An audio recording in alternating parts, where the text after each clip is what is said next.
আসসালামু আলাইকুম। আজকে আমরা স্লারি ওয়াল নিয়ে আরো কিছু বিস্তারিত আলোচনা করব। তো প্রথমে আমরা একটা সয়েলের হরিজন্টাল এবং ভার্টিক্যাল স্ট্রেস কিভাবে নির্ণয় করতে হয় সেটা দেখব। তো এখানে কিছু টার্ম আসবে যেখানে হচ্ছে কিউ ইকুয়ালস টু হচ্ছে আমার surcharge load, sigma V equals to vertical stress, sigma H বলতে horizontal stress, gamma equals to soil density, K equals to active earth pressure, C equals to cohesion of soil এবং phi equals to বলতে বোঝায় angle of friction. তো প্রথমে এখানে দুই ধরনের soil আছে, একটা হচ্ছে সয়েল 1 আর একটা হচ্ছে সয়েল 2। এখন যদি আমাদের সয়েলে তো গ্রাউন্ড লেভেলে তো অনেক লেয়ার থাকে সয়েলের, কখনো স্যান্ডি সয়েল, তার উপরে ক্লে সয়েল থাকে, এরকম কতগুলো লেয়ার থাকে সয়েলের। তো এরকমই ধরলাম যে দুই ধরনের লেয়ার আছে, একটা হচ্ছে দুই ধরনের সয়েল আছে, একটা সয়েল 1 একটা সয়েল 2 এবং এই সয়েলের উপরে আমার কিউ পরিমাণ সারচার্জ লোড আছে। তো একদম যখন z equal to 0 তখন আমার সিগমা বি এর মান আসছে কিউ এবং সিগমা এইচ এর মান আসছে sigma V K one minus two C one root over K one. এটা হচ্ছে সূত্র। দেন আমি যখন জেড দূরত্বে যাচ্ছি তখন সিগমা ভি এর মান আসবে এই Q plus gamma one Z one, অর্থাৎ সয়েল ওয়ান এর ডেন্সিটি হচ্ছে গামা ওয়ান এবং দূরত্বটা হচ্ছে জেড, তাহলে গামা ওয়ান জেড এবং সিগমা এইচ এর মান হবে sigma V K one minus two C root K one. এখানে কে এ ওয়ান হচ্ছে এই সয়েলের জন্য অ্যাক্টিভ আর্থ প্রেশার। সয়েল ওয়ানের ক্ষেত্রে অ্যাক্টিভ আর্থ প্রেশারের মান হচ্ছে কে এ ওয়ান। ওকে, যখন আমি সিগমা ভি দূরত্বে যাচ্ছি তখন মানটা হয়ে যাচ্ছে কিউ প্লাস এই যে কিউ প্লাস হচ্ছে এখন দূরত্বটা আসবে গামা ওয়ান জেড ওয়ান, যেহেতু পুরো জেড ওয়ান দূরত্বে আছি এবং সিগমা এইচ এর মান আসবে আগে যা ছিল তাই। এখন যখন আমরা সয়েল 2 তে চলে যাচ্ছি, সয়েল 2 এর একদম ফার্স্ট দিকে যখন সয়েল 2 এর সয়েল 2 টা শুরু হয়নি, একদম এই যে যে আমার লাইন আছে, লাইন দিয়ে হচ্ছে সয়েল 1 এবং সয়েল 2 টা ডিভাইড করা আছে, এই লাইনের একদম এই মাথায় সিগমা ভি এর মান যা ছিল তাই আসবে, অর্থাৎ ভার্টিক্যাল স্ট্রেস তো এই পরিমাণই আসবে এবং সিগমা এইচ এর মান আসবে তখন শুধুমাত্র কে এ টু এর মানটা চেঞ্জ হয়ে যাবে, সি টু এর মানটা চেঞ্জ হয়ে যাবে। যেহেতু সয়েলের না সয়েলই চেঞ্জ হয়ে যাচ্ছে, সেই সয়েলের ক্ষেত্রে কোহেশনের মান এবং অ্যাক্টিভ আর্থ প্রেশারের মানটা চেঞ্জ হয়ে যাচ্ছে। এরপরে যখন সিগমা ভি তে যাচ্ছি, সিগমা ভি এর মানটা কি আসবে Q one Q plus gamma one Z one plus gamma two Z two আর সিগমা এইচ এর মান আসবে sigma B K two minus two C two root over K two. এই সিগমা বি এর মানটা কিন্তু এই যে যে সিগমা বি এর মানটা পাবো এইটা, এই ক্ষেত্রে এই মান, ঠিক আছে। নেক্সট হচ্ছে এখন আমরা হচ্ছে ওয়াটার লেভেলটা স্যাচুরেটেড, অর্থাৎ আমরা গ্রাউন্ড ওয়াটার লেভেলে চলে আসছি, গ্রাউন্ড ওয়াটার টেবিলটা পেয়ে গেছি। তখন সিবি এর মানটা কিভাবে, সিগমা বি এর মানটা কিভাবে বের করতে হবে, এই পর্যন্ত এসে গামা সেট ইকুয়ালস টু হচ্ছে এই পর্যন্ত আসবো যতদূর পর্যন্ত গ্রাউন্ড ওয়াটার টেবিলটা আসেনি, গ্রাউন্ড ওয়াটার টেবিল থেকে শুরু হবে gamma sat minus gamma W, অর্থাৎ স্যাচুরেটেড সয়েলের যে ডেন্সিটি আছে minus water density into Z three, অর্থাৎ এই ডিস্টেন্সটা। আর এক্ষেত্রে সিগমা বি এর মানটা হবে এইটা। এবার আসবো একটা ক্রিটিক্যাল ডেপথে, অর্থাৎ আমরা যখন স্লারি ওয়ালটা করছি বা কোনো ট্রেঞ্চ করছি তখন আমার ক্রিটিক্যাল ডেপথটা কত হবে, ক্রিটিক্যাল ডেপথের মানটা কত হবে। তো এখানে ডিরাইভ করতে বলেছে যে ক্রিটিক্যাল ডেপথের মানটা প্রমাণ করতে বলেছে 4c divided by gamma root over K. এখন আমরা সিগমা এইচ সমান কি জানি, sigma B K A minus two C root K. এখন যদি আমার জেড এর মান 0 হয়, অর্থাৎ একদম প্রথম মুহূর্তে যদি আমার কোনো প্রকার সারচার্জ লোড না থাকে, তখন সিগমা বি এর মানটা কি কিউ প্লাস গামা এইচ, অর্থাৎ সিগমা বি এর মানটা আসছে 0, কিউ এর মান 0, জেড এর মানও 0, তাহলে সিগমা বি এর মান আসছে 0, তাহলে গামা এইচ এর মান আসে minus two C root over K এ।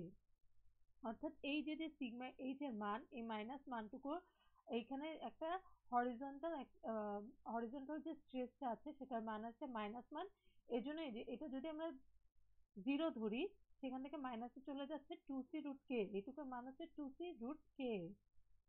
এখন সিগমা এইচ এর মান যদি আমার 0 হয়, যে পয়েন্টে সিগমা এইচ এর মান 0, সেই পয়েন্টে দেখে আমার মানটা কি আছে, sigma B K minus two C root over K equals to 0, অর্থাৎ এই মানটা 0। এখন গামা জেড নট, অর্থাৎ আমরা ধরলাম ক্রিটিক্যাল সেকশন, ক্রিটিক্যাল ডেপথটা হচ্ছে নর্মালি জেড নট।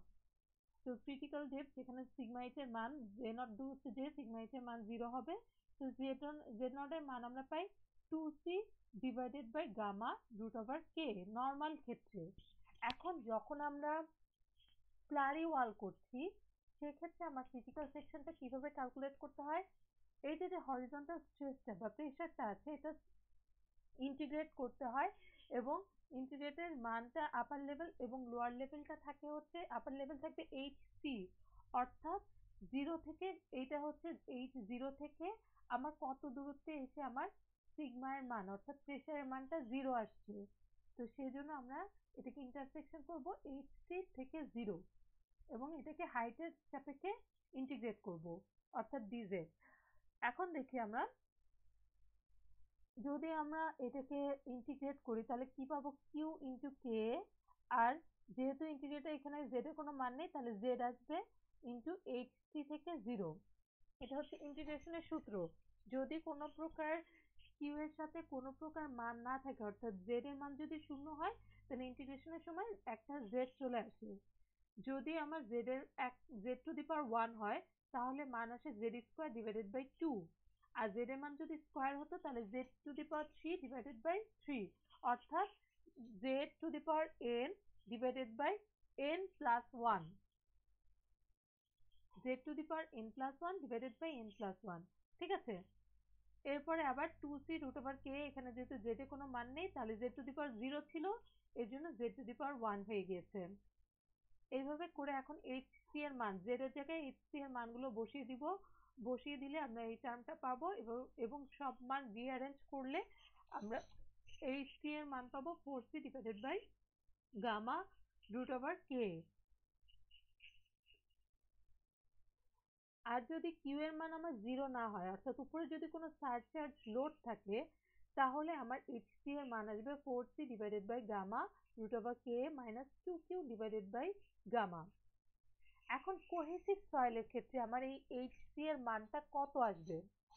কোহেসিভ সয়েলের ক্ষেত্রে আমরা কি জানি সয়েলের গামা এইচ এর সূত্র কি? Gamma H equal sigma H এর সূত্র হচ্ছে sigma V K A 1 minus 2c1 root over K A 1। এখন যদি আমার কোহেসিভ সয়েল হয়, কোহেসিভ সয়েলের ক্ষেত্রে কোহেশনের মান থাকে এবং ফায়ের কোনো মান থাকে না, অ্যাঙ্গেল অফ ফ্রিকশনের কোনো মান থাকে না। তাহলে যদি কোহেশনের মান থাকে তা এবং ফায়ের মান যদি 0 হয় তাহলে দেখেন এখানে কে এর মান হচ্ছে, কে এর সমান আমরা জানি অ্যাক্টিভ হার্ট প্রেসারের সূত্র হচ্ছে 10 স্কয়ার 45 মাইনাস 5/2, এন্ড ফায়ের মান যদি 0 বসিয়ে দেই তাহলে 10 স্কয়ার 45 ইকুয়ালস টু 1 অর্থাৎ রুট ওভার কে এর মানটা 1 হয়ে যায়। এখন একদম পূর্বে সিগমা ভি ইকুয়ালস টু হচ্ছে কিউ, কিউ এর কোনো মান দেয়া নেই তাহলে সিগমা ভি এর মান 0, তাহলে এই টার্মটা 0 হয়ে যাচ্ছে, তাহলে শুধু থাকে মাইনাস 2c। অর্থাৎ প্রথমে যদি আমরা এই যে সয়েলের, এই সয়েলে যেহেতু আমাদের কোনো সারচার্জের মান নেই সেহেতু horizontal stress Z equal to যখন 0, এইচ এর মান যখন 0 তখন আমার হরিজন্টাল স্ট্রেসের মান আসছে মাইনাস 2c। এবং যখন আমরা একটা এইচ ডিস্টেন্স পেয়ে যাব এবং আমরা বলেছি যে গ্রাউন্ড ওয়াটার টেবিলটা একদম গ্রাউন্ড লেভেলে আছে তাহলে এই সিগমা ভি এর মান হবে gamma sat minus gamma W into H. আর যেহেতু আমরা কি বল সিগমা এইচ এর মান বের করছি তাহলে এখানে 2c এর মানটা আসবে। যে এখানে যদি আমরা প্রথমে যে এখানে যদি আমরা মানটা বসাই তাহলে কি পাবো, সিগমা ভি কে 2, যেহেতু ফাই এর মান 0 তাহলে কে এর মান হয়ে যাচ্ছে 1, তাহলে সিগমা ভি ইকুয়ালস টু কি gamma sat minus gamma W into H minus 2c, যেহেতু এই রুট কে 2 এর মানটাও 1 হয়ে যাচ্ছে। তো এইভাবে মানটা বসিয়ে দিলাম এবং পি ওয়াটারের মান হচ্ছে গামা ডাব্লিউ এইচ, অর্থাৎ স্ট্রেসের মান হচ্ছে গামা ডাব্লিউ এইচ। এখন দেখি আমরা যদি একটা সয়েল অর্থাৎ এইটা যদি আমরা স্লারি ওয়াল বা ট্রেন্চ ক্যালকুলেট করি, এই স্লারি ওয়ালের এখান থেকে আমার স্লারির একটা মান আসছে, স্লারি ওয়াল এই ট্রেন্চের এখানে একটা প্রেসার দিচ্ছে এবং সয়েল প্রেসার দিচ্ছে, এই সাইডে যদি সয়েল এবং ওয়াটার থাকে সয়েলটা প্রেসার দিচ্ছে এই বরাবর, ওয়াটারটাও প্রেসার দিচ্ছে এই বরাবর, তাহলে ডিরেকশনটা স্লারির ডিরেকশন এবং সয়েল এবং ওয়াটারের ডিরেকশনটা আলাদা। তাহলে আমরা বলতে পারি ডিরেকশনটা লিখলাম এবং এই সব স্ট্রেস যদি ক্যালকুলেট করি একসাথে এমনভাবে স্ট্রেসটা ক্যালকুলেট করতে হবে যাতে এই স্লারি যে স্ট্রেসটা দিচ্ছে সেই স্ট্রেসটা যাতে সয়েল এবং ওয়াটারের স্ট্রেসের যোগফলকে জিরো করে দিতে পারে, অর্থাৎ P slurry equals two P soil plus P water. তো সবকিছু যদি আমি মাইনাস করি, সবকিছু এক ডিরেকশনে নিয়ে এসে ইকুয়ালস টু জিরো বসিয়ে দিলাম এবং এখানে এখন যোগ বিয়োগ করার পরে দেখবো আমার এইচ এর মান আসছে 4 SU divided by gamma S minus gamma slurry. এখানে এসইউ বলতে আমরা সি এর মানটা নিচ্ছি, কোহেশনের মানটা এসইউ লিখেছি। এবং তারপরে যখন আমরা যদি ফ্যাক্টর অফ সেফটি কাউন্ট করি তখন factor of safety equals to, factor of সেফটিটা সবসময় হচ্ছে ডেন্সিটির সাথে গুণ হয়, ঠিক আছে? ফ্যাক্টর অফ সেফটি সবসময় ডেন্সিটির সাথে গুণ হয়, তাহলে 4 SU divided by factor of safety into gamma S minus gamma slurry. এটা রিঅ্যারেঞ্জ করে আপনারা নিজেরা দেখবেন, কাট প্লাস মাইনাস করে গুণ যোগ বিয়োগ করে দেখবেন যে এইচ এর মান এটা আসে কিনা। এবার আসি কোহেসিভ সয়েল গেল, এবার হচ্ছে কোহেশনলেস সয়েল। অর্থাৎ কোহেশনলেস সয়েলে আমরা জানি সি এর মান 0। তাহলে আমরা আবার যদি আমরা একদম z ইকুয়ালস টু 0 তে সিগমা এইচ এর মান কত, sigma B K A 1 minus 2c1 K root over K A 1। এখন সিগমা বি এর মান যদি, যেহেতু এখানে কোনো চার্জ লোড নেই, তাহলে সিগমা বি এর মান 0, এই মানটাও 0 হয়ে যাচ্ছে। আবার 2c কোহেশনলেস সয়েলে কোহেশনের মান, কোহেশন অফ সয়েলের মান হচ্ছে 0 হয়, তাহলে এই টার্মটাও 0 হয়ে যাচ্ছে। এর জন্য আমার z ইকুয়াল টু 0 তে কোনো প্রকার হরিজন্টাল স্ট্রেস নেই, নেগেটিভ হরিজন্টাল স্ট্রেস নেই, হরিজন্টাল স্ট্রেসের মান 0 হয়ে যাচ্ছে। এবং একদম লাস্টে এইচ ডিস্টেন্সে এসে আমার হরিজন্টাল স্ট্রেসের মান gamma sat minus gamma W K A H, এই সি এর টার্মসটা আসছে না, কেননা আমার কোহেশনলেস সয়েলে সি এর মান 0, এই সি এর টার্মসটা আমার আসবে না। এবং পি ওয়াটার ঠিক সেম ভাবে আগের মতোই পি স্লারির মানটা আমার কি করবে, পি সয়েল আর পি ওয়াটারের যে যোগফলটা হবে স্ট্রেসের যোগফলটাকে 0 করে দিবে। অর্থাৎ এটা থেকে যদি এটা মাইনাস করি তাহলে অবশ্যই আমার এই স্ট্রেসটা 0 হতে হবে, তাহলে হচ্ছে আমার স্লারি ওয়ালটা টিকে থাকবে। তারপরে এখান থেকে আমরা প্লাস মাইনাস করব, আপনার প্লাস মাইনাস করে দেখবেন যে গামা স্লারি মানটা এটা আসে কিনা, এইচ স্কয়ারে যে হাফ এইচ স্কয়ার মানটা সব জায়গা থেকে রিমুভ করে দেওয়া যায়, তাহলে থাকে কত, gamma slurry equals to gamma sat minus gamma W K plus gamma W. এখান থেকে গামা ডাব্লিউ, এখন দেখেন তাহলে আমরা বলতে পারি যে কোহেশনলেস সয়েলের ক্ষেত্রে আমার স্লারি ডেনসিটি স্লারি ডেপথের উপরে কোনো ইফেক্ট ফেলে না, মানে স্লারি ডেপথটা যে কতটুকু এক্সকাভেশন ডেপথ হবে এটার উপর স্লারি ডেনসিটি কোনো ইফেক্ট ফেলে না। এবং স্লারি ডেনসিটি মূলত ডিপেন্ড করে কিসের উপরে, ইউনিট ওয়েট অফ সয়েল, অর্থাৎ গামা প্রাইম বলতে এখানে বোঝাচ্ছে সয়েলের ইউনিট ওয়েট, এবং এই যে ফায়ের মান, অ্যাঙ্গেল অফ ফ্রিকশন কে এর মান অ্যাঙ্গেল অফ ফ্রিকশনের উপর নির্ভর করে, কারণ গামা ডাব্লিউ তো সব জায়গায় সেম। এখন আমরা কিছু প্রবলেম দেখব। প্রথম প্রবলেমটাই হচ্ছে যে determine the slurry density and horizontal pressure.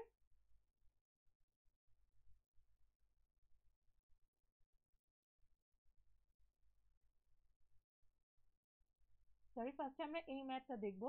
তো এই ম্যাথে হচ্ছে প্রথমে আমরা দেখে নিই কি দেওয়া আছে, যে ফ্যাক্টর অফ সেফটির মান দেওয়া আছে, এসইউ এর মান দেওয়া আছে, গামা এস এর মান দেওয়া আছে। এখানে বলেছে যে স্লারি ডেনসিটি, স্লারি ইফেক্ট অর্থাৎ ডেনসিটি মানের উপর নির্ভর করে এইচ এর মানটার কি ইফেক্ট ফেলে, এক্সকাভেশনের ডেপথে এইচ এর মানটা গামা স্লারির মানের সাথে কেমন ইফেক্ট ফেলে। তো এখন আমরা এইচ ইকুয়াল টু কি জানি, 4 SU divided by FS into gamma S minus gamma slurry, এর একটু আগে যেটা আমরা বের করে এসেছিলাম। তো এখান থেকে আমরা কি করব, এখন আমরা একটা রো স্লারি, অর্থাৎ আমরা এই ডেনসিটি মানটা আমাদের দেয়া থাকবে ম্যাথে, যে কতগুলো ডেনসিটি মান দেয়া থাকবে, যে ধরলাম যে 1.10 থেকে 1.25 পর্যন্ত 0.05 করে আমরা মানটা বাড়াবো। তো 0.05 করে যখন মান বাড়াচ্ছি, প্রথমে যখন 1.10 দিচ্ছি তখন গামা স্লারি মান কত আসছে, 1.10 রো ইন্টু আমরা কি জানি ডেনসিটি ইকুয়ালস টু কি, গামা ডিভাইডেড বাই হচ্ছে gamma slurry divided by gamma water. তাহলে রো এর মানে গামা স্লারির মানে কি আসবে, রো ইন্টু গামা ডাব্লিউ। অর্থাৎ আমরা যদি এই যে রো স্লারির মানটা কিভাবে আছে, gamma slurry divided by gamma water. তাহলে গামা স্লারির মানটা কিভাবে পাবো, রো ইন্টু গামা ওয়াটার।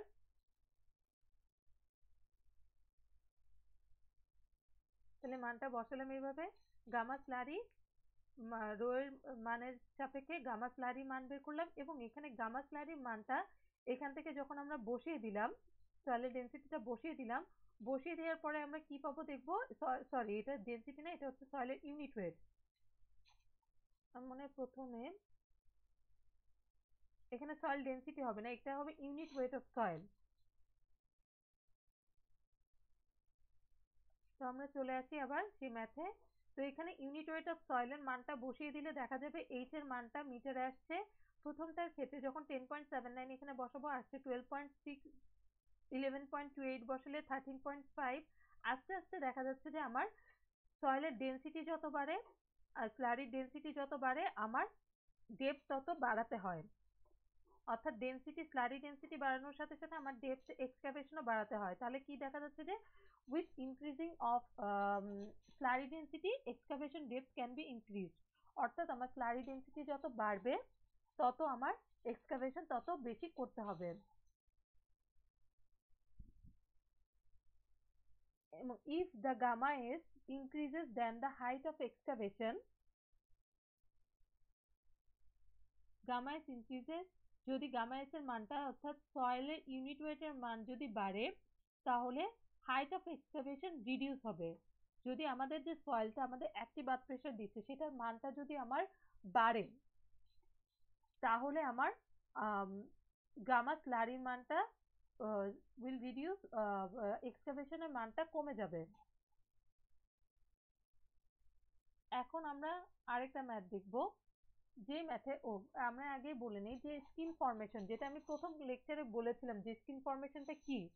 তো যখন আমরা স্লারি ওয়ালে স্কিন ফর্মেশন ইনশিওর করতে যাব, তখন আমাদের অবশ্যই একটা কথা মাথায় রাখতে হবে যে গ্রাউন্ড ওয়াটার টেবিলের উপরে আমার যে গ্রাউন্ড ওয়াটার টেবিল থাকবে তার উপরে যদি ক্লে সয়েল থাকে, সেটার যদি উপরে ক্লে সয়েল থাকে, তাহলে কোহেসিভ সয়েলের ক্ষেত্রে আমার এই স্লারি ওয়াটারটা অবশ্যই গ্রাউন্ড ওয়াটার টেবিল থেকে 1 মিটার উপর থেকে শুরু করতে হবে। এবং যদি আমার কোহেশনলেস সয়েল থাকে, তাহলে গ্রাউন্ড ওয়াটার থেকে 1.5 মিটার উপর থেকে স্লারি ওয়ালটা শুরু করতে হবে। তো আমরা একটা ম্যাথ দেখবো যে determine the slurry density and horizontal pressure for the following figure. তো ফিগারটা কেমন থাকবে, এখান থেকে এই যে একটা ফিগার আছে, এখান থেকে 4 মিটারের একটা ডিস্টেন্স থাকবে এবং 6 মিটার একটা ডিস্টেন্স থাকবে। তো 4 মিটার দূরত্ব পর্যন্ত হচ্ছে আমার ক্লে সয়েল, এবং ক্লে সয়েলের মানগুলো দেওয়া আছে। ক্লে সয়েল যেহেতু কোহেসিভ সয়েলে আমার অ্যাঙ্গেল অফ ফ্রিকশনের মান 0 হয়, এবং কোহেশনের মান আছে 24, এবং গামা ইউনিট ওয়েটের মান আছে 16। এবং এখানে গ্রাউন্ড ওয়াটার টেবিলটা হচ্ছে 4 মিটার থেকে শুরু। 4 মিটারে গিয়ে আমরা গ্রাউন্ড ওয়াটার টেবিলটা পাবো, এবং গ্রাউন্ড ওয়াটার টেবিলের নিচে আছে স্যান্ড সয়েল, এবং স্যান্ড সয়েলে পায়ের মান দেওয়া আছে 36, এবং স্যান্ড সয়েল যেহেতু কোহেশনলেস সয়েল সেহেতু সি এর মান 0, গামা স্যাচুরেশনের মান হচ্ছে 19 কিলোনিউটন পার মিটার কিউব। এখন কোশ্চেনে কিন্তু নাও বলে দেওয়া থাকতে পারে ফায়ার মান 0, ক্লে সয়েলের ক্ষেত্রে ফায়ার মান 0। অর্থাৎ ক্লে সয়েলের ক্ষেত্রে এই দুইটা মান দেওয়া থাকলো এবং স্যান্ড সয়েলের ক্ষেত্রে এই দুইটা মান দেওয়া থাকলো, তখন কিন্তু আপনাদের অবশ্যই জানতে হবে যে আমার ক্লে সয়েলের ক্ষেত্রে ফায়ার মান হয় 0 এবং স্যান্ড সয়েলের ক্ষেত্রে সি এর মান হয় 0। তো এখানে আমাদের কি বের করতে বলেছে, slurry density and horizontal pressure for the following figure. অর্থাৎ এই ক্ষেত্রে যদি আমরা একটা স্লারি ওয়াল তৈরি করতে চাই, সেক্ষেত্রে আমাদের হরিজন্টাল প্রেসার কত হবে এবং স্লারি ডেনসিটি, স্লারি ওয়ালের জন্য যে স্লারিটাই আমরা ইউজ করবো সেটার ডেনসিটিটা কত হবে। তো আমরা প্রথমেই বলেছি যে স্কিন ফর্মেশনের জন্য আমাদের স্লারি ওয়ালটা কি করতে হবে, 1 মিটার অ্যাবভ থেকে শুরু করতে হবে। যেহেতু আমাদের ক্লে সয়েল আছে, গ্রাউন্ড ওয়াটার টেবিলের উপরে ক্লে সয়েল আছে, সেহেতু আমাদের 1 মিটার উপর থেকে আমাদের স্লারিটা শুরু করতে হবে। এখন আমরা বের করব হরিজন্টাল প্রেসার। তাহলে একদম যখন horizontal pressure equals to 0, Z equals to 0, তখন আমাদের কি, আমরা হরিজন্টাল প্রেসার, প্রথমে আমরা হরিজন্টাল প্রেসারের সূত্রটা জেনে নেই। হরিজন্টাল প্রেসারের সূত্র কি, sigma B K minus 2c root কে, এটা হচ্ছে নর্মাল সূত্র। ঠিক আছে, তো সিগমা ভি এর মান কি জানি আমরা, gamma H K minus 2c root K. Sigma V এর মানটা গামা এইচ। এখন আমরা প্রথমে কে এর মানটা বের করে নিই। স্যান্ডি সয়েলের ক্ষেত্রে যেহেতু পাই এর মান 36, তাহলে কে এর মানের সূত্র হচ্ছে 10 স্কয়ার 45 মাইনাস 5/2। পাই এর মানটা বসিয়ে দিলে কে এর মানটা পাবো 0.26। আর ক্লে সয়েলের ক্ষেত্রে যেহেতু পাই এর মানটা 0, তাহলে পাই এর মান 0 বসিয়ে দিলে 10 স্কয়ার 45 ইকুয়ালস টু 1। এখন আমরা কয়টা ডিস্টেন্সে আমাদের সিগমা এইচ এর মান বের করা লাগবে? প্রথমে হচ্ছে z ইকুয়ালস টু 1 এ, দেন z ইকুয়ালস টু 4 এ, দেন z ইকুয়ালস টু 6 এ। z ইকুয়ালস টু 0 তে আমার sigma H equals to sigma V K minus 2c root over K. এখন সিগমা ভি এর মান জানি কি গামা এইচ। এবার এইচ এর মান যেহেতু 0, z এর মান ইকুয়ালস টু যেহেতু 0, তাহলে এইচ এর মান 0 হয়ে গেলে এই টার্মটা 0 হয়ে গেল। এবং যেহেতু এখানে clay soil, z equals to 0 তে আমার ক্লে সয়েল, তাহলে ক্লে সি এর মান হচ্ছে 24 এবং কে এর মান হচ্ছে 1, তাহলে মাইনাস 48 আসলো। দেন আমার z equals to 4 metre. z equals to 4 মিটারে আমার ক্লে সয়েল প্রথম, এই যে আমরা যখন প্রথমে দেখিয়েছিলাম দুইটা সয়েলের ইন্টারেকশনে, এখন আমরা এই মানটা বের করছি যে সয়েলের ইন্টারেকশনের এই পয়েন্টের এইটুকু হচ্ছে ক্লে, এটুকু হচ্ছে স্যান্ড। প্রথমে আমরা ক্লেটা বের করব, তারপর আমরা স্যান্ডের মান বের করব, সিগমা এইচ এর মান। ঠিক আছে, তাহলে বের করি।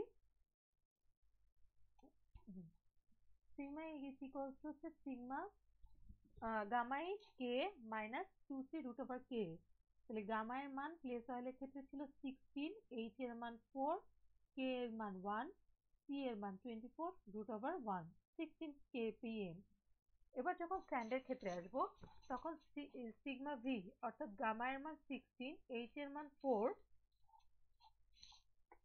সিগমা ভি এর মান আমি প্রথমেই দেখে এসেছিলাম যে আমার সিগমা ভি এর মান কিন্তু চেঞ্জ হয় না, লেয়ার চেঞ্জ হওয়ার সাথে সাথে কিন্তু সিগমা ভি এর মানটা চেঞ্জ হয় না।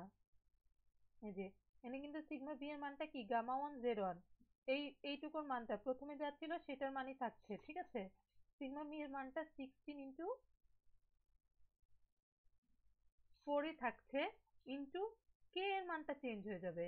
কে এর মানটা লেয়ার চেঞ্জ হওয়ার সাথে সাথে চেঞ্জ হয়ে যাবে, সেটা কত আসবে?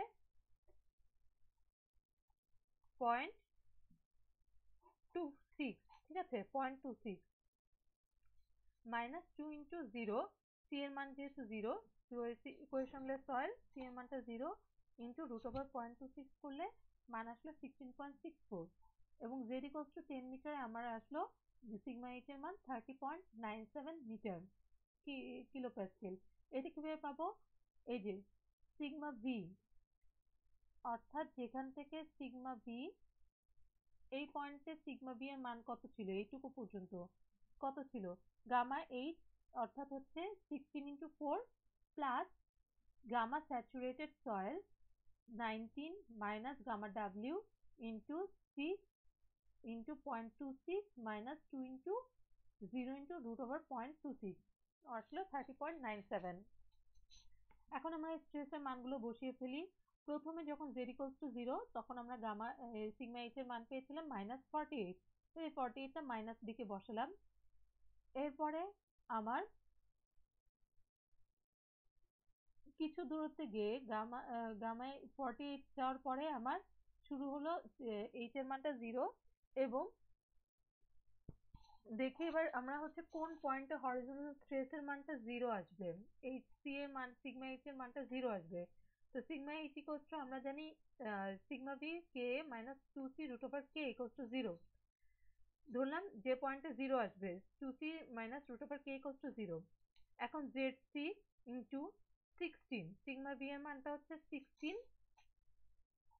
ইন্টু এইচ, মানে হচ্ছে গামা এইচ, গামা এর মান হচ্ছে 16, জেডসি এর মান, জেডসি এর মানটা আমরা বের করব ইন্টু কে এর মানটা 1 ক্লে সয়েলের ক্ষেত্রে ইন্টু 2 ইন্টু 24 রুট ওভার 1, অর্থাৎ জেডসি এর মান আসবে 3 মিটার। অর্থাৎ এখান থেকে এটুকু হচ্ছে 3 মিটার, তারপরে এটা হচ্ছে 1 মিটার, বাকিটুকু হচ্ছে 6 মিটার।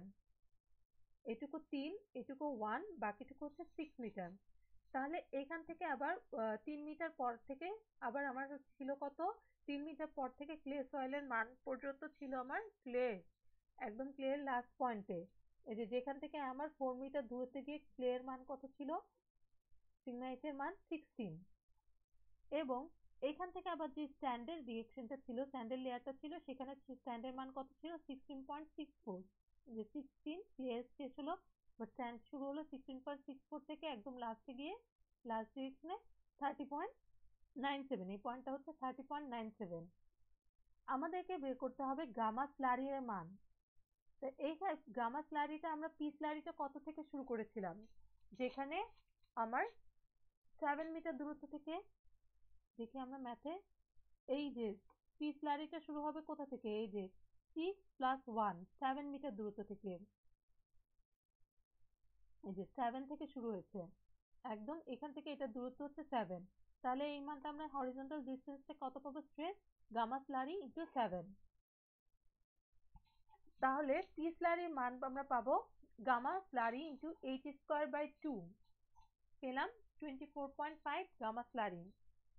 পি সয়েল, পি সয়েলের মানটা একদম ফার্স্টের থেকে পাবো 40 হাফ ইন্টু ভূমি ইন্টু উচ্চতা 48 ইন্টু 1 ইন্টু 3, এরপরে এইটুকু প্লাস হাফ ইন্টু 16 ইন্টু 1, এইটুকু ডিস্টেন্স হচ্ছে 1, হাইট হচ্ছে 1, তারপরে 16.64 ইন্টু 6, এইটুকুর হাইট হচ্ছে 6, প্লাস এখন হাফ ইন্টু ভূমি ইন্টু এই ত্রিভুজের ক্ষেত্রফল, ঠিক আছে, এই ত্রিভুজের উচ্চতা, তাহলে হাফ ইন্টু ভূমি, ভূমি কত আসবে 30.97 থেকে 16.64 বাদ দিলে যেটা পাবো সেটা, ইন্টু উচ্চতা হচ্ছে আমার 6, টোটাল আসলো 78.83, এবং পি ওয়াটার কত, half into gamma H square divided by 2, তাহলে gamma H square divided by 2 কত আসছে, তাহলে 9.81 ইন্টু 6 স্কোয়ার ডিভাইডেড বাই 2।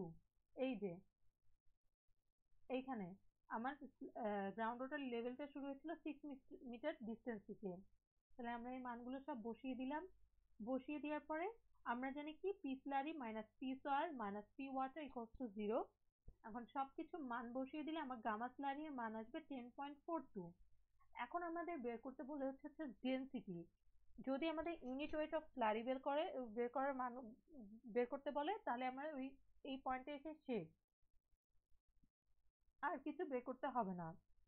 আর যদি আমার ডেনসিটির মানটা বের করতে বলে, তখন আমরা জানি কি density equals to unit weight of slurry divided by unit weight of water equal, অতএব গামা রো স্লারি এর মান হচ্ছে 1.06 গ্রাম পার সিসি।